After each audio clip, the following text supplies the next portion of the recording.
সদনৰ মজিয়াত পবিত্ৰ সদনৰ মজিয়াত আমি এলটমেণ্ট দিছোঁ আজিলৈকে 16,400 4 বছৰত আমি 16,400 আমি এলটমেণ্ট দিছোঁ। आसामनि हाइकर्टनि सिङाव लांबाय गुवाहाटी हाइकर्टनि सिङाव लांबाय आरो दा बेखौ फैगौ 20 मेनि गेजेराव मोनफ्रोमबो माने जिल्लानि सेसनफ्राव बेखौ माने बोरैहाय फोजोबनो हायो लोगोसे खुलुमबाय रायजोफोर गिबियाव किटांकि ब्लग इउट्यूब चेनेलनिफ्राय रायजो राजा बयनिसिमबो गोजोननाय बावहरनाय जाबाय।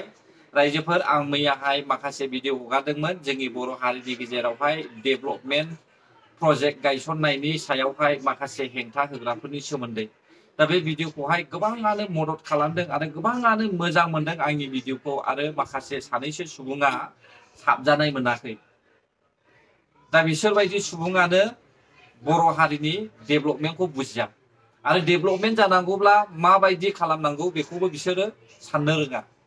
दा बिसोरबायदि मानसिया साननो जाहैबाय असान्ति बुख्रुब सुख्रुब खालामनाय नांलाय खमलाय खालामनाय खन्था गंसे लानानै फोथार बारियावहाय हाग्रा दांहैनाय बेफोरबायदि थासारिखौनो बिसोरो मोजां मोनो। नाथाय दिनैनि समावहाय साइन्टिस्टनि जुग जाबाय मिथिबाय दा। दिनैहाय 5G मुगासो टेक्न'लजिनि मुगा। दा बे समावहाय आखायाव खासि गंसे खन्था गंसे लानानै फोथार बारियावहाय गांसो दांहैनायनि सान्दुं अखा गांसो दांलाबायहैनायनि सम नंला रायजोफोर मिथिबाय।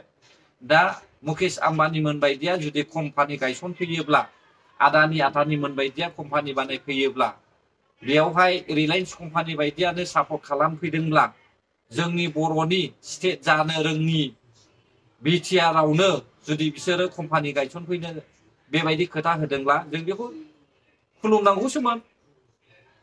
नाथाय दावराव देख्रेबमोन बायदि अमर सिंह ब्रह्ममोन बायदि आरो माखासे ट्राइबेल संघनि मानसिफ्रा बिसोरो बे हाखौहाय हगारा होननायावबो जोबोद दुखुनांथाव जाबाय।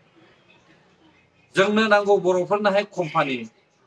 दा कम्पानि थायोब्लासो डेभलपमेन्ट जायो। दा कम्पानि बानायनांगौब्ला हाखौबोथ' नांगोन ना। अब्ला हाखौनो जुदि होनो गोसो गैयाब्ला जेरावबो हा हगाराब्ला अब्ला माबोरै कम्पानि जालायखो रायजोफोर। दा बे बाथ्राखौ आं मैयानि समाव बुंदों।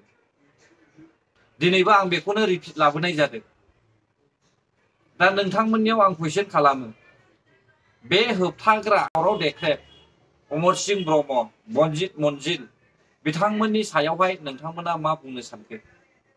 बिथांमोननि जे होबथानाय बिथांमोना जे प्रटेक्ट खालामदों प्रटेक्शन खालामदों बिनि सायावहाय नोंथांमोना गोजोननाय दङना? नो डाउट हाया जुदि फाट्टा हाब्ला बियो अब्ला बिसोरो हानाय नङा। आरो जुदि हाया बे हाया फरेस्ट भिलेजब्ला गभर्नमेन्टनि खाब्ला अब्ला बे हाखौहाय रावबो होबथानो हानाय नङा।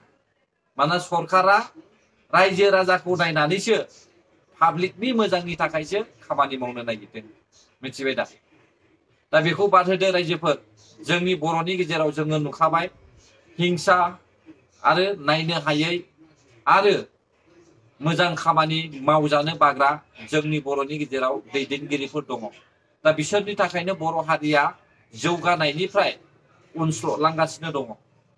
दानिया फै जोङो गारबोनाय 17 बोसोरावहाय बिपिएफनि चिफ हाग्रामा महिलारिया मा खामानि मावबोदोंमोन? बिथाङा हानि बेलायावहाय बा सोलोंथाइनि बेलायावहाय मा मावदोंमोन बेखौ जोङो इउपिपिएलनि सासे मावथि राकेश ब्रह्म सारनिफ्राय खोनासंनानै लानोसै। ইয়াত যোৱা 24 তাৰিখৰ যোনটো আমাৰ বাজেট সেশন হৈছিলে বাজেট সেশনত তাত ৰেভিনিউ ডিপাৰ্টমেণ্টৰ পৰা তাত যোৱা 17 বছৰত হাগ্ৰামায়ে কিমান লাখ মানুহক মাটিৰ পাট্টা দিছি তাৰ তথ্য সদনৰ এই পবিত্ৰ সদনত আমাৰ লেণ্ড ৰেভিনিউ ডিপাৰ্টমেণ্টৰ ইএম ডাঙৰীয়াই দাঙি ধৰিছে। মই বিটিআৰ বাসী ৰাইজক চিউৰি চিউৰি কৈছো। বিটিআৰ বাসী ৰাইজক মই মানে হৃদয়ৰে মই আৱাজ দি কৈছো। মোৰ আৱাজ মোৰ কণ্ঠ আপোনালোকে শুনক। মই কোনো ৰাজনীতি কৰা নাই। মই কোনো এক্টিং কৰি কথা কোৱা নাই। মই ৰাকেশ ব্ৰহ্ম মই মিছা কথা কৈ পেলাই বিটিআৰৰ ৰাইজক মই ভুল কথা নকওঁ ৰাজনীতিকটো বাদ দিয়ক সত্যটো ইয়াত দাঙি ধৰছে কিমান লাখ মানুহক হাগ্ৰামা মহিলাৰী ডাঙৰীয়াই পাত্তা দিছে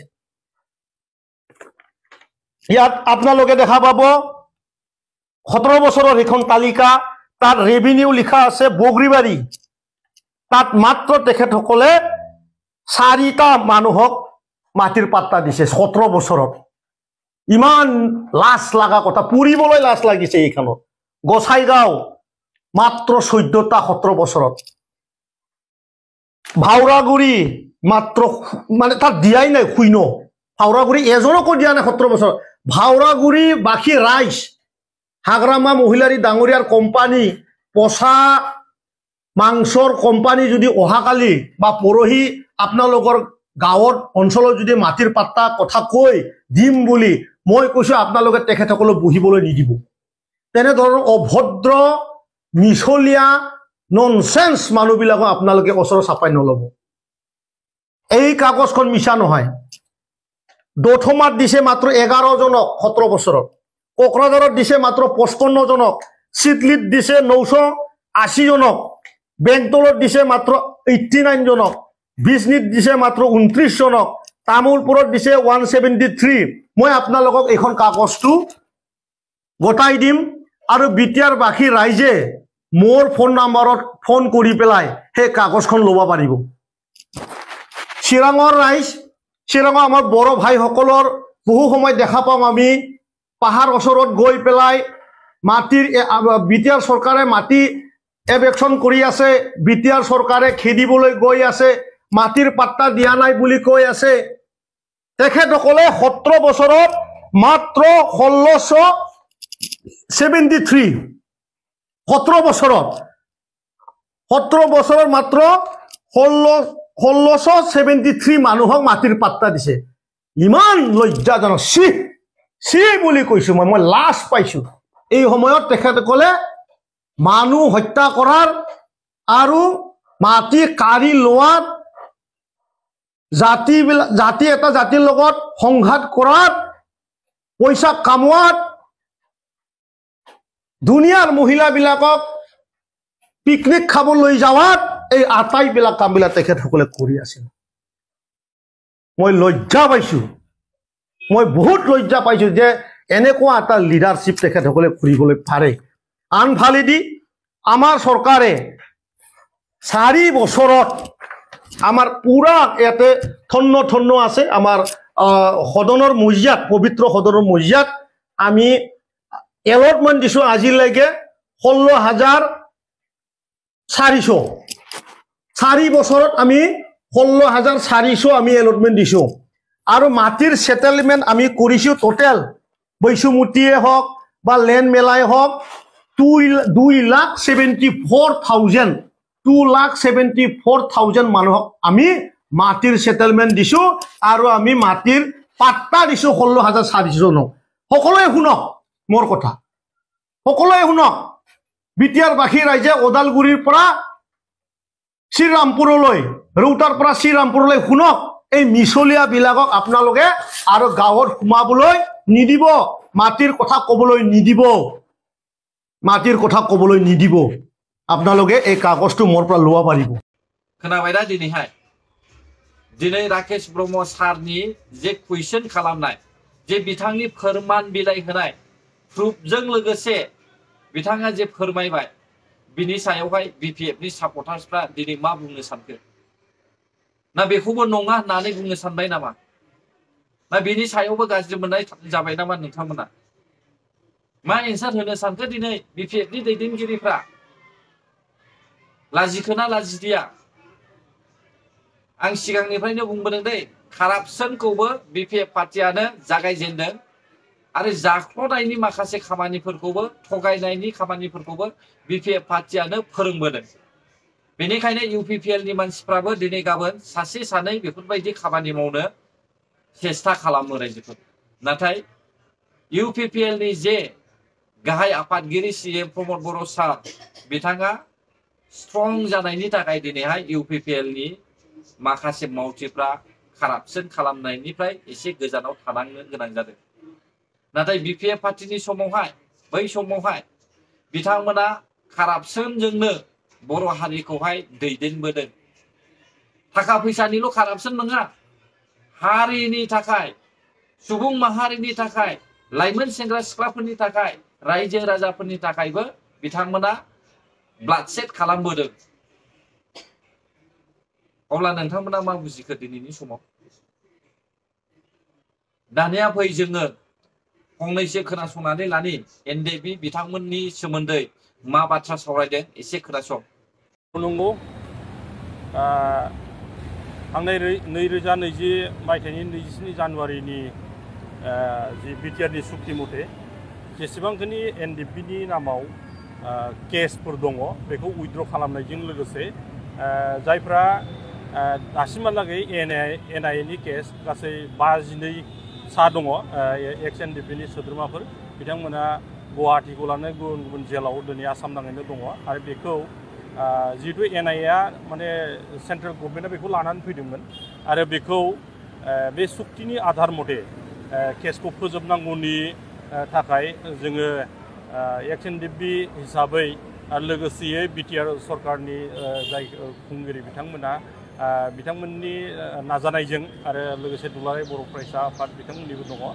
बिथांमोननि नाजानायजों जों दिनै आसाम सरकारखौ नारसिननानै लोगोसे भारत सरकारखौ जोङो नारसिननानै बेखौ आसामाव लांनानै माने गुवाहाटी हाइकर्टनि सिङावनो लांनानै बेखौ मोनसे फोजोबनायनि प्रसेसआव एबा जेल जाहोनायनि प्रसेसआव जोङो खालामनो थाखाय जोङो जि डिमान्ड होदोंमोन, दाबि होदोंमोन बेखौ आसाम सरकार आरो भारत सरकारा दिनै गनायबाय आरो गनायनायनि उनावहाय गनायथि होनायनि उनाव दिनैहाय जेसेबांखिनि एनआइएनि केसफोर दंमोन बेखौ गासैबो आसामनि हाइकर्टनि सिङाव लांबाय, गुवाहाटी हाइकर्टनि सिङाव लांबाय आरो दा बेखौ फैगौ 20 मेनि गेजेराव मोनफ्रोमबो माने जिल्लानि सेसनफ्राव बेखौ माने बोरैहाय फोजोबनो हायो लोगोसे बैसोरखौ हगारनांगौनो बेखौ प्रसेसखौ खालामगोन होननानै चिफ मिनिस्टार बिथांनो जों दिनैहाय बेखौ माने लोगो हमनानै जोङो माने डिमान्ड होदों एबा बिथांखौ जों खावलायदों, फोरमायदों आरो बिथाङा खोब गुरुत्व होकारे बेखौ माने जोंनिफ्राय मिथिनानै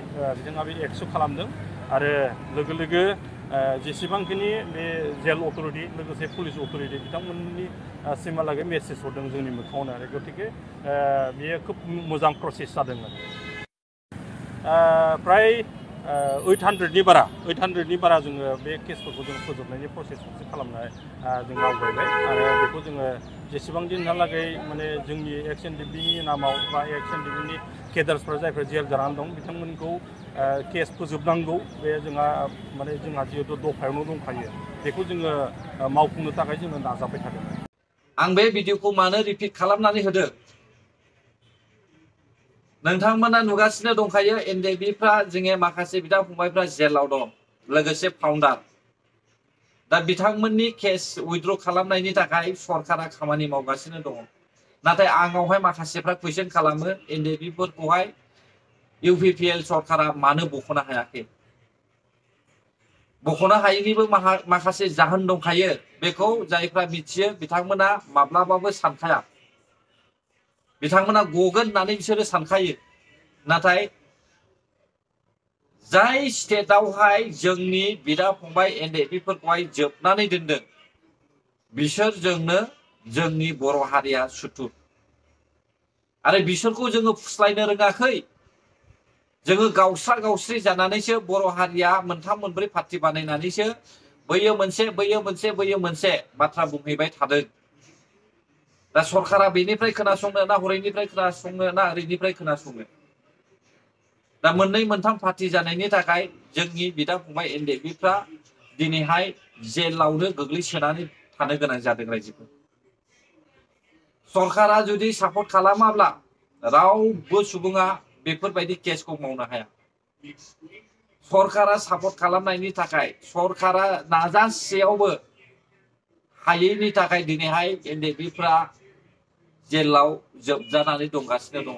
नाथाय जोबोद खुसिनि बाथ्रा सेन्ट्रेलनिफ्राय दिनैहाय स्टेटआव लाबोनो हाबाय। अब्ला भिडिअआबो बेसेखिनियानोमोन। नोंथांमोननि थाखाय गोरोन्थि जाबायब्ला आंखौ निमाहा होदो। बर' हारि जै जाथों, जै बर' हारि।